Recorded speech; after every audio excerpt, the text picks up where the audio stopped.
সহযোগী ভাই ও বোনেরা, এখানে আজকের এই মানববন্ধনের লক্ষ্য এবং উদ্দেশ্য আপনারা ইতিমধ্যে অবগত হয়েছেন।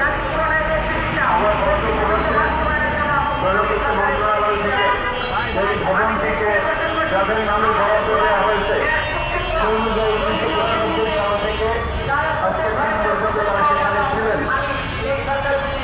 হোটেল জার্নালিস্ট অ্যাসোসিয়েশন বাংলাদেশের একটি ঐতিহ্যবাহী সাংবাদিক সংগঠন, যাদের কাজের মধ্য দিয়ে তাদের অবদানের মধ্য দিয়ে বাংলাদেশ আধুনিক বাংলাদেশ গণতান্ত্রিক বাংলাদেশ নির্মাণে তাদের যে অবদান সেটি জাতিকে আসলে স্মরণ রাখতে হবে। যারা রাষ্ট্র পরিচালনার দায়িত্বে রয়েছেন তাদেরকেও আমি অনুরোধ করব যে তাদের অবদানকে আপনারা স্বীকৃতি দিয়েছিলেন সেই বাংলাদেশের শুরু থেকেই, সুতরাং তাদেরকে সেই বরাদ্দটুকু দেওয়া হয়েছিল। একবার 1972 সালে এক জায়গায় বরাদ্দ দিয়েছিলেন, আপনাদের প্রয়োজনের কারণে সেখান থেকে তাদেরকে সরিয়ে দিয়েছেন, তারা মেনে নিয়েছিল।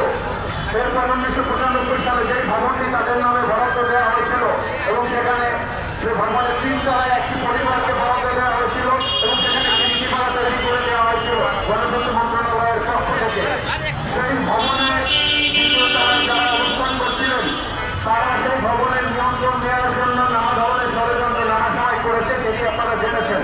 তো আমি সরকারের কাছে অনুরোধ জানাবো, হোটেল জার্নালিস্ট অ্যাসোসিয়েশনের নামে যেই অংশটুকু বরাদ্দ দেওয়া হয়েছে আইনগতভাবে এবং 3 তলায় যাকে বরাদ্দ দেওয়া হয়েছে তার